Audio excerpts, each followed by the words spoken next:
Hola, feliz día. Soy la profesora Marelis Valero. El día de hoy vamos a revisar la teoría correspondiente al examen de las cuentas de ingreso. El primer punto a tratar es todo lo relacionado con lo que son los ingresos. Vamos a hablar un poquito de su definición, cuáles son sus tipos de ingresos más comunes, cuál es el proceso de medición, cuál es el proceso de reconocimiento de los ingresos según las normas vigentes. Muy bien, empecemos. Los ingresos, según la sección 2 de la NIF para las pymes, son los incrementos en los beneficios económicos producidos a lo largo del periodo sobre el que se informa, en forma de entradas o incrementos de valor de los activos, o bien como decrementos de las obligaciones que dan como resultado aumentos del patrimonio. Distintos estos aumentos de los relacionados con las aportaciones de los inversores de patrimonio. La definición de ingresos incluye tanto a los ingresos de actividades ordinarias como a las ganancias o mejor conocidas como ingresos extraordinarios. Los ingresos de actividades ordinarias surgen en el curso de las actividades ordinarias de una entidad y adoptan una gran variedad de nombres, tales como ventas, comisiones, intereses, dividendos, regalías y alquileres. Esto va a depender del objeto de la empresa. El objeto de la empresa está en su registro mercantil y desde que la empresa nace con ese objeto o esa actividad que va a desarrollar. Y los ingresos provenientes de esa actividad que está pautada en su objeto son los ingresos que vamos a considerar como ingresos de actividades ordinarias. Por su parte, las ganancias son otras partidas que satisfacen la definición de ingresos, pero que no son ingresos de actividades ordinarias, es decir, no están relacionados directamente con el objeto. Cuando las ganancias se reconocen en el estado del resultado integral, es usual presentarlas por separado, puesto que el conocimiento de las mismas es útil para la toma de decisiones económicas. ¿Cuáles cuentas están involucradas en el proceso de los ingresos de actividades ordinarias? Bueno, recordemos que si nosotros vamos a hacer una auditoría del rubro de los ingresos, nosotros debemos tomar en cuenta todas aquellas cuentas que afectan o que se ven afectadas en el proceso de la venta. Y si nosotros tenemos ventas a créditos, este ciclo de ventas y cobros van a afectar directamente a mis ingresos. Es por ello que dentro de las cuentas que debo evaluar al momento de verificar los ingresos, no solamente voy a tener los ingresos por ventas o servicios, sino que también debo tomar en cuenta las devoluciones o rebajas en ventas, los descuentos en ventas, los efectos por cobrar, las cuentas por cobrar clientes, los anticipos de clientes, la provisión para cuentas incobrables, la pérdida en cuentas incobrables, los intereses ganados. Más adelante vamos a ver cómo algunas de esas cuentas pueden estar ocultando información directamente relacionada con los ingresos. Ahora, hablando específicamente de los ingresos extraordinarios, son los que comprenden aquellos ingresos provenientes de transacciones diferentes a las del objeto social o giro normal de los negocios del ente económico e incluye, entre otros, ventas de desperdicios y subproductos, ganancia en venta de propiedad, planta y equipos, rebajas o reembolsos por primas de seguro y todas aquellas ganancias que no estén directamente relacionadas con el objeto social de la empresa. Ahora bien, vamos a hablar de la medición de estos ingresos provenientes de actividades ordinarias. En primer lugar, es importante mencionar que la medición es el proceso de determinación de los importes monetarios, de los montos, en los que una entidad mide sus activos, pasivos, ingresos y gastos en sus estados financieros. ¿Okay? Tomando en cuenta esta definición, vamos a hablar ahora de cómo es el proceso de medición de los ingresos provenientes de actividades ordinarias. Muy bien. Una entidad medirá los ingresos de actividades ordinarias al valor razonable de la contraprestación recibida o por recibir, tomando en cuenta cualquier descuento, bonificación, rebaja comercial que la entidad pueda otorgar. Estos ingresos se miden por la cantidad de efectivo u otros medios equivalentes recibidos o por recibir. Una entidad incluirá en los ingresos de actividades ordinarias solamente las entradas brutas de beneficios económicos recibidos y por recibir por parte de la empresa por cuenta propia, y excluirá de los ingresos de actividades ordinarias todos los importes recibidos por cuentas de terceros, tales como impuestos sobre el valor añadido, comisiones por ventas de terceros, entre otros. Muy bien. Ahora hablemos un poco de lo que es el reconocimiento. El reconocimiento es el proceso de incorporar en los estados financieros esas partidas, específicamente cuando hablamos de los ingresos. Conceptualmente se deben reconocer cuando se cumplan o se satisfagan los siguientes criterios. Es probable que los beneficios económicos futuros fluyan a la empresa y que estos beneficios puedan ser medidos con fiabilidad. Puedan ser medidos con fiabilidad. Ahora bien, veamos cómo es este proceso de reconocimiento en el caso de la venta de bienes. Bueno, se reconocerán los ingresos de las actividades ordinarias procedentes de las ventas de bienes cuando se satisfagan todas y cada una de las siguientes condiciones. Que la entidad haya transferido al comprador los riesgos y ventajas inherentes a la propiedad de los bienes. Cuando la empresa no conserve ninguna participación en la gestión de forma continua en el grado usualmente asociado con la propiedad, ni retenga el control efectivo sobre los bienes vendidos.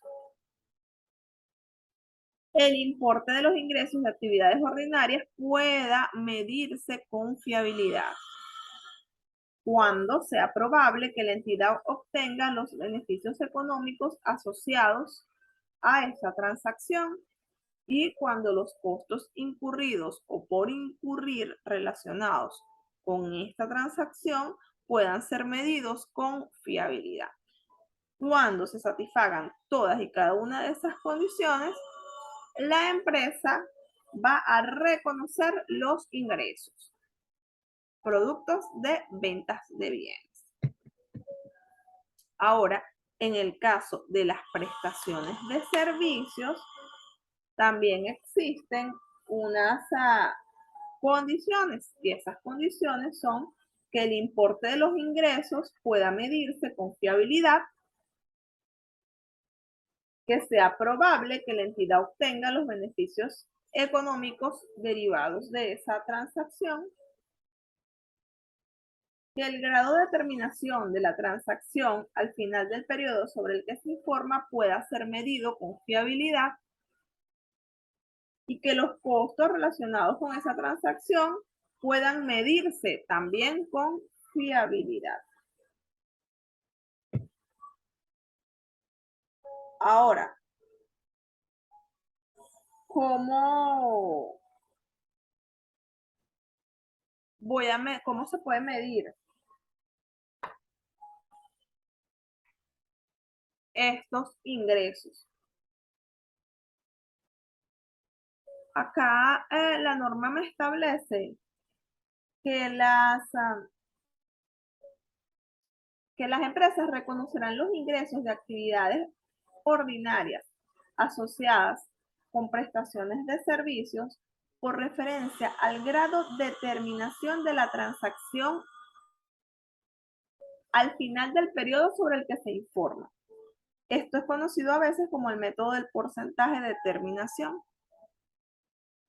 Y cuando los servicios se presten a través de un número indeterminado de actos a lo largo de un periodo específico, la entidad reconocerá los ingresos de forma lineal a lo largo del periodo. Y cuando el resultado de la transacción no pueda estimarse de forma fiable, entonces una entidad reconocerá los ingresos solo en la medida de los gastos reconocidos que se consideren recuperables.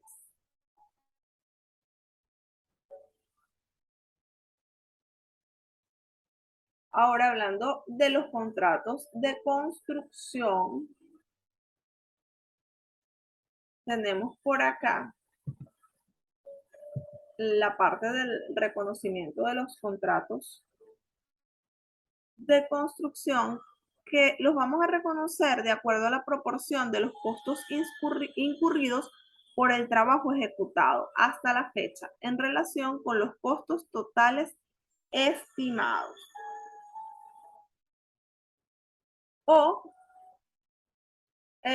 también podemos tomar en cuenta una inspección del trabajo ejecutado o la terminación de una proporción física de la transacción del servicio o del contrato de trabajo. Ok, los contratos de construcción siempre los vamos a reconocer de acuerdo al grado de terminación, conocido como el método del porcentaje de terminación. Y este método de porcentaje de terminación, nosotros podemos determinar el grado de terminación de un contrato utilizando uno de estos métodos, la proporción de los costos incurridos por el trabajo ejecutado hasta la fecha, por inspecciones del trabajo ejecutado o por la terminación de una proporción física de la transacción del servicio o del contrato de trabajo.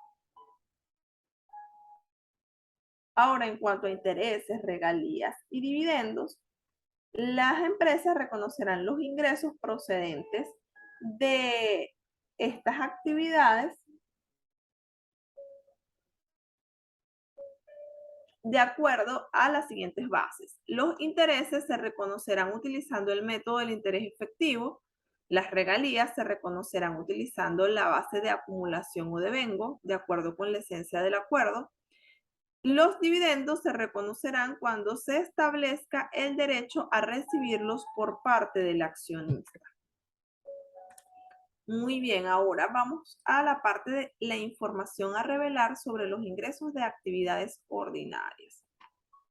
Las empresas deben revelar las políticas contables adoptadas para el reconocimiento de los ingresos, incluyendo los métodos utilizados para determinar el porcentaje de terminación de las transacciones involucradas, incluyendo también el importe de cada categoría de ingresos de actividades ordinarias reconocidas durante el periodo,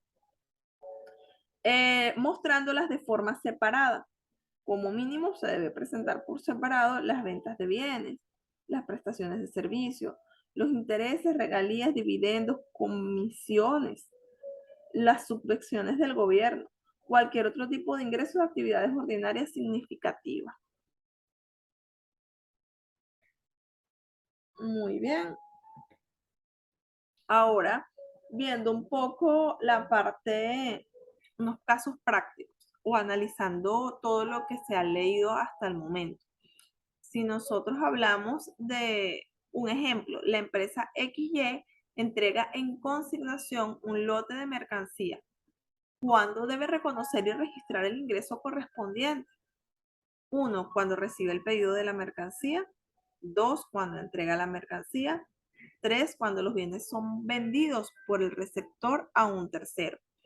Tomando en cuenta los aspectos que consideramos al momento de los ingresos productos de ventas de bienes, sabemos que no se puede reconocer un ingreso por venta de bienes hasta que no se ha transferido la propiedad y los riesgos inherentes al bien. Cuando hablamos de mercancía en consignación, la propiedad y los riesgos aún son de la empresa, en este caso XY.